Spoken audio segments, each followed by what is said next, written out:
오늘 하나님께서 우리에게 주신 말씀은 레위기 23장 33절부터 44절까지 말씀 교독합니다.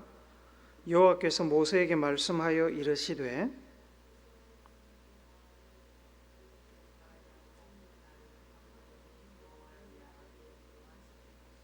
첫날에는 성회로 모일지니 너희는 아무 노동도 하지 말지며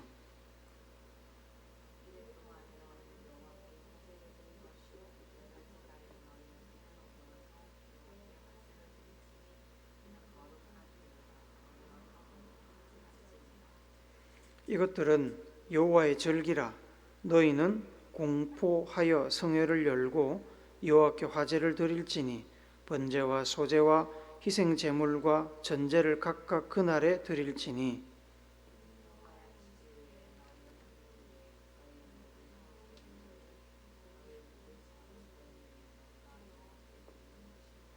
너희가 토지 소산 거두기를 마치거든 일곱째 달 15날부터 이래 동안 여호와의 절기를 지키되 첫날에도 안식하고 여덟째 날에도 안식할 것이요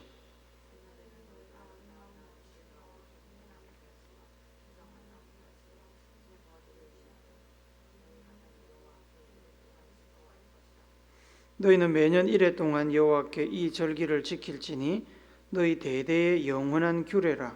너희는 일곱째 달에 이를 지킬지니라.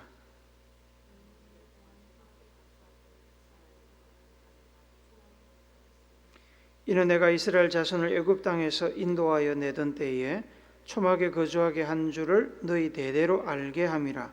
나는 너희의 하나님 여호와이니라.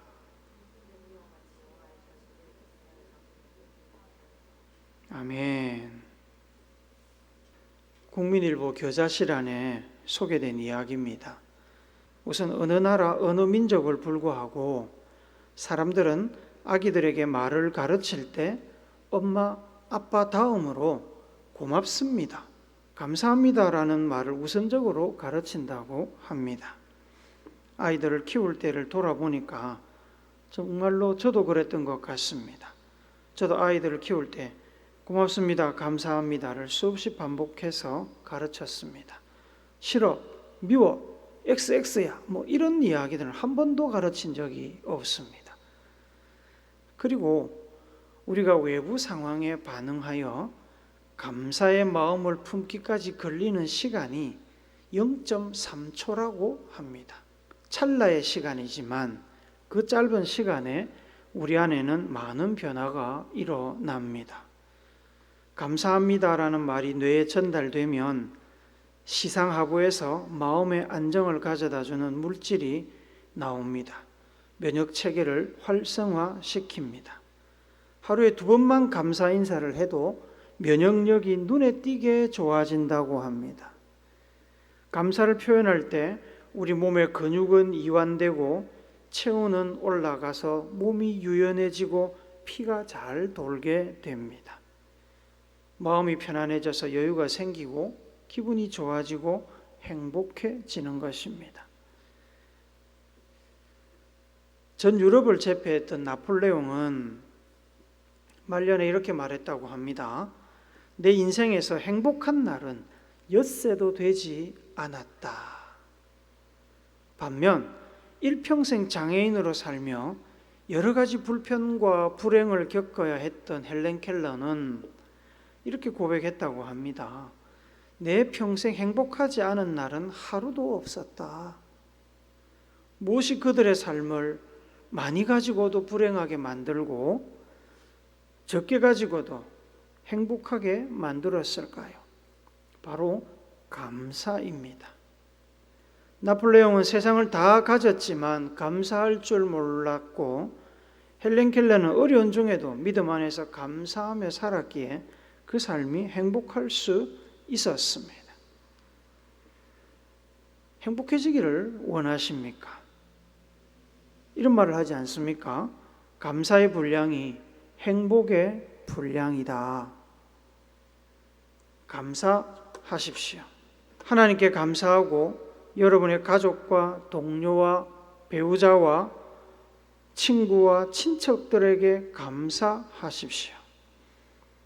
여러분은 행복해지기를 기대하면서 행복을 느끼게 해주는 상황과 조건이 채워지기를 기다리고만 계시겠습니까? 아니면 상황과 조건에 상관없이 감사함으로 스스로 행복한 삶을 만들어 가시겠습니까? 여러분의 선택에 달려 있습니다. 하나님께서는 출애굽하여 가나안 땅으로 가는 이스라엘 백성들이 행복해하지 않는 모습을 보셨습니다. 이스라엘 백성들은 연약함과 죄악과 불평과 불만, 열악한 환경이 주는 삶의 고달픔과 미래에 대한 두려움 등으로 인해서 약속의 땅으로 가고 있음에도 천지를 만드신 하나님이 그들을 인도하고 계심에도 불구하고 전혀 행복하지 않았습니다. 그래서 애굽으로 돌아가자는 말들이 튀어나오는 겁니다. 하나님께서는 백성들이 하나님과의 좋은 관계 안에서 행복하기를 원하셨습니다. 그래서 십계명을 비롯한 여러 가지 삶의 방향을 조언해 주는 율법들을 주셨습니다.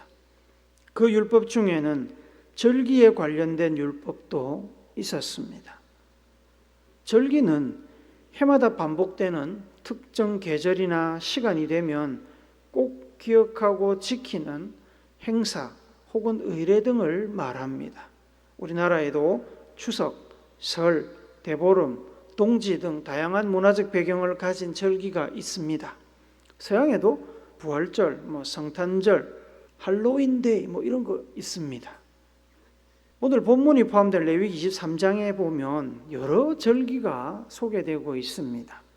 출애굽과 관련된 유월절을 이어서 따라오는 무교절 절기가 소개되고 있고, 첫 이삭을 바치는 절기도 소개되고 있고, 유대 달력으로 7째 달 첫날에 지키는 나팔절도 소개되고 있습니다. 그리고 오늘 본문에서 우리가 읽은 것처럼 초막절이 소개되고 있습니다. 이 초막절이 오늘 우리가 지키는 추수감사절의 유래가 되는 절기라고 할 수 있습니다. 34절과 39절 말씀을 같이 읽어봅시다. 한번 더 읽습니다. 시작. 이스라엘 자손에게 말하여 이르라. 7째 달 15날은 초막절이니 여호와를 위하여 이레 동안 지킬 것이라. 너희가 토지 소산 거두기를 마치거든 7째 달 15날부터 이레 동안 여호와의 절기를 지키되 첫날에도 안식하고 8째 날에도 안식할 것이요. 초막절은 유대달력 7월 15일과 이후의 7일 총 8일간 지키는 절기입니다. 34절에는 보니까 7일 동안 지키라 이렇게 말씀을 하지만 39절에 보시면 8째 날도 7월 15일 첫날과 똑같이 안식하는 날로 포함하고 있습니다. 유대달력 7월은 우리나라 절기로 환산하면 1월 달입니다. 신년입니다. 초막절로 지키는 유대달력 7월 중수는 농업과 관련해서는 토지 소산 거두기를 마치고 난 뒤입니다.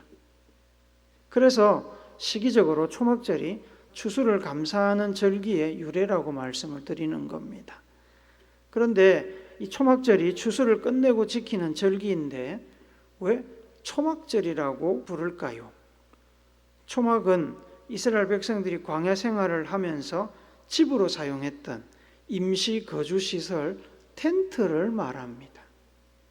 하나님께서는 가나안 땅에 정착한 후에도 추수를 끝낸 뒤에 초막절 기간이 되면 7일 동안 초막에 거주하라고 명령하셨습니다. 그래서 가나안 땅에 정착하여 더 이상 초막에 살 필요가 없는데 나무와 흙벽돌로 집을 지어 살기 시작한 이후로도 지금까지 이스라엘 백성들은 초막절이 되면 집 마당에 혹은 집 부근에 텐트를 치고 절기를 지킵니다. 초막절 기간에 초막에 거주하는 의미를 43절에서 설명하고 있습니다. 같이 읽어봅시다. 한 번 더. 시작. 이는 내가 이스라엘 자손을 애굽 땅에서 인도하여 내던 때에 초막에 거주하게 한 줄을 너희 대대로 알게 함이니라. 나는 너희의 하나님 여호와니라. 초막절에 초막에 거주하라고 명령하신 이유는 하나님의 은혜와 구원으로 애굽에서 탈출하여 광야길을 거쳐 가나안 땅에 도착하는 그날까지 이스라엘 백성들이 초막 텐트에서 살았던 시기를 기억시키기 위함입니다. 그 시기는 광야에서 무려 40년을 살았지만 옷이나 신발이 낡아 해지지 않았고 낮에는 구름 기둥으로 밤에는 불 기둥으로 백성들을 인도하시며 만나와 메추라기를 먹이신 기적의 역사가 나타났던 시기입니다. 하나님의 구원, 인도하심, 공급하심과 보호하심을 초막 안에 머무르면서 다시 기억하여 흐트러진 믿음을 바로 세우고 하나님께 감사를 드리라는 목적으로 이 절기를 제정하신 겁니다. 특별히 추수 이후에 출애굽과 관련하여 하나님의 은혜를 감사하도록 한 것은 추수로 인해 이스라엘 백성들이 먹을 것이 풍족하고 마음이 여유로워져서 하나님께 감사를 표현하기 가장 좋은 시기라서 그렇다고 생각이 됩니다. 추수했다고 마음이 풀어져서 부어라 마셔라 즐기기만 하는 것이 아니라 즐기기는 즐기는데 초막살이를 체험하며 초막에 살던 선조들을 구원하신 하나님의 은혜를 기억하고 감사하며 지내라는 것입니다. 절기를 통해 감사하는 훈련을 해서라도 감사를 실천하면 이스라엘 백성들이 행복해지기 때문입니다. 이 초막절과 관련하여 성경에는 다른 이름이 존재합니다. 출애굽기 23장 16절에 보니까 수장절을 지키라 이는 내가 수고하여 이룬 것을 연말에 밭에서부터 거두어 저장함이니라 라는 말씀이 나옵니다. 수장절이라고 소개된 절기가 바로 초막절 절기입니다. 추수한 곡식을 창고에 저장한다는 의미를 부각시킨 명칭입니다. 거둘 숫자에 감출 장자를 썼습니다. 거두어서 창고에 넣어둔다는 뜻입니다. 초막절이 출애굽과 관련하여 하나님께서 베풀어 주신 은혜를 감사하는 데 초점이 맞춰져 있다면 수장절은 추수 자체에 대한 감사에 초점이 맞춰져 있습니다. 초막절이 되면 첫째 날과 마지막 여덟째 날은 성회, 곧 거룩한 모임을 가지라고 하셨습니다. 모여서 감사의 제사를 드리고 하나님의 말씀을 들으며 교제를 나누었습니다. 그리고 그 사이에 매일 하나님께 화제를 드리고 축제의 시간을 보냅니다. 화제는 제물을 불에 태워서 드리는 제사를 말합니다. 그런데 초막절과 관련하여 보통 우리는 추수에 대한 감사 혹은 출애굽과 광야 여정을 통한 구원에 대한 감사에 집중합니다만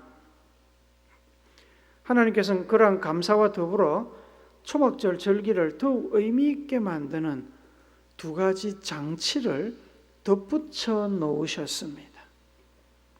이 장치는 이스라엘 백성들과 하나님과의 관계를 더욱 공교하게 만들고 이스라엘 민족을 이웃을 돌보는 건강하고 안전한 사랑의 공동체로 만드는 역할을 합니다.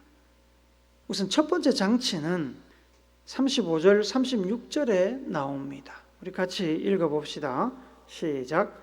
첫날에는 성회로 모일지니 너희는 아무 노동도 하지 말지며 이래 동안에 너희는 여호와께 화제를 드릴 것이요 여덟째 날에도 너희는 성회로 모여서 여호와께 화제를 드릴지니 이는 거룩한 대회라 너희는 어떤 노동도 하지 말지니라. 초막절 첫째 날과 여덟째 날에 성회로 모여서 제사를 드리며 하나님께서 과거와 현재에 베풀어 주신 은혜를 기억하고 감사하며 축하할 때 하나님께서는 아무 노동도 하지 말라고 명령하셨습니다. 안식일에도 하나님께서는 아무 노동도 하지 말라고 규정하셨지요. 레위기 23장 3절에도 나옵니다. 같이 읽어봅시다. 시작. 엿새 동안은 일할 것이요 일곱째 날은 쉴 안식일이니 성회의 날이라. 너희는 아무 일도 하지 말라. 이는 너희가 거주하는 각처에서 지킬 여호와의 안식일이니라. 그리고 유대달력 1월 15일 그날이 유월절입니다. 유월절 이후에 따라오는 그 7일간의 무교절 절기가 있습니다. 이 무교절 절기 마지막 날 역시 성회로 모이는데 그날도 아무 노동도 하지 말라고 하셨습니다. 레위기 23장 8절 말씀 같이 읽어봅시다. 무교절 마지막 날 성회에 관련된 말씀입니다. 시작. 너희는 이레 동안 여호와께 화제를 드릴 것이요 일곱째 날에도 성회로 모이고 아무 노동도 하지 말지니라. 그뿐이 아닙니다. 유대달력 7월 첫째 날도 쉬는 날입니다. 이날은 나팔절이라고 부르고 우리나라 절기를 보면 신년 첫날입니다. 레위기 23장 25절을 같이 읽습니다. 시작. 어떤 노동도 하지 말고 여호와께 화제를 드릴지니라. 7월 첫날에는 어떤 노동도 하지 말고 여호와께 화제를 드려라. 그리고 15일부터 초막절이 시작이 됩니다. 왜 하나님은 이스라엘 백성들에게 안식일, 명절 혹은 절기 때 성회로 모이는 날이 되면 제사 드리는 것 외에는 아무 일도 하지 못하게 하셨을까요? 여기서 일이란 생업과 관련된 일을 말합니다. 왜 아무 일도 못하게 하셨을까요? 두 가지 이유를 생각해 볼 수가 있습니다. 첫째 이유는 성회로 모여서 하나님의 말씀을 듣고 교제하는 일, 그 일에 예외 없이 모든 백성을 참석시키기 위함입니다. 성회로 모여야 되는데 직장에, 논밭에 나가서 일도 해야 한다면 현실적으로 성회에 참석할 수 있는 사람이 그렇게 많지 않았을 것입니다. 땅 주인, 집주인, 사장님, 건물주, 자영업하는 사람들이야 자기가 가고 싶으면 갈 수 있지만 하인들이나 종, 직원들은 마음대로 갈 수 있습니까? 일을 해야 월급을 받는데 마음대로 갈 수 없지 않습니까? 그래서 신명기 16장 14절에 보면 이렇게 말씀합니다. 같이 읽습니다. 시작. 절기를 지킬 때에는 너와 내 자녀와 노비와 내 성중에 거하는 레위인과 객과 고아와 과부가 함께 즐거워하되 혼자 쉬지 말고 나 쉴 여유 된다고 혼자 쉬지 말고 모든 사람들과 함께 절기를 지키라는 겁니다. 하인들, 종들, 직원들도 눈치 보지 않고 함께 즐겁게 절기를 지키며 성회에 참석할 수 있도록 노동 자체를 금지하신 것입니다. 노동을 금지하고 쉬게 하신 두 번째 이유는 성도들이 하나님을 더 신뢰하고 의지하도록 믿음의 결단을 촉구하기 위함이라고 생각됩니다. 농경사회는 계절에 따라 일이 많기도 하고 일이 적기도 합니다. 추수가 끝나면 농한기라고 해서 한가한 시간을 보냅니다. 상대적으로 일을 하지 않고 놀기가 쉽지요. 그러나 그렇다고 해도 아무 일도 하지 않고 시간을 보내는 것이 무조건 쉬운 일은 아닙니다. 농사가 끝나면 끝나는 대로 또 잡다한 여러 가지 일들이 많이 있습니다. 농사 말고 다른 일을 하는 사람들은 농한기와 상관없이 바쁘게 생업이 돌아갑니다. 절기라고 해서 마음대로 일을 쉴 수 있는 것이 아닌 사람들도 많이 있는 것입니다. 농업에 종사하든 다른 일에 종사를 하든 일을 하지 않고 쉬는 일은 마음에 부담이 됩니다. 하나님께서는 쉼을 가지려면 백성들이 일이나 생계에 대한 부담이 있지만 믿음으로 일을 멈추고 하나님의 뜻에 순종하기를 요구하시는 겁니다. 마태복음 6장 33절 말씀에 그런즉 너희는 먼저 그의 나라와 그의 의를 구하라 그리하면 이 모든 것을 너희에게 더하시리라는 말씀처럼 하나님을 전적으로 의지하도록 지금 요청하시는 겁니다. 하나님께 의지하여 믿음으로 삶을 하나님께 맡기고 하나님의 뜻대로 쉼을 가지는 것, 아무 일도 하지 않고 쉬는 것은 단지 노는 일이 아닙니다. 그것은 믿음의 결단이고 하나님 앞에 인생을 온전히 의지한다는 고백이고 순종인 것입니다. 그 일을 통해서 그들은 다시 한번 자신들의 신앙을 점검하게 됩니다. 아무 일도 하지 않고 쉬는 것과 함께 초막절 절기를 더욱 의미 있게 만드는 두 번째 장치는 추수하는 일 자체에 감추어져 있습니다. 레위기 23장 22절을 같이 읽습니다. 시작. 너희 땅의 곡물들을 벨 때에 밭 모퉁이까지 다 베지 말며 떨어진 것을 줍지 말고 그것을 가난한 자와 거류민을 위하여 남겨두라. 나는 너희의 하나님 여호와이니라. 하나님께서는 밭에 농작물을 추수할 때 힘들게 기른 곡식들이라고 해서 한 톨도 땅에 남기지 말고 철저하게 완벽하게 거두라고 이야기하지 않으십니다. 땅에 떨어진 건 줍지 말고 그대로 두고 논밭 귀퉁이에 있는 것도 악착같이 구석구석 다 베지 말고 그냥 그대로 두라고 하십니다. 그렇게 내버려 두어서 여러 가지 이유로 생산활동을 하지 못하는 가난한 사람들, 굶주린 외국 나그네들이 추수 중에 내버려 둔 것들을 양식으로 삼아서 극단적인 굶주림에서 벗어날 수 있게 하신 겁니다. 한마디로 말하면 내 것을 내 것이라고 다 움켜쥐지 말고 나누라는 말씀입니다.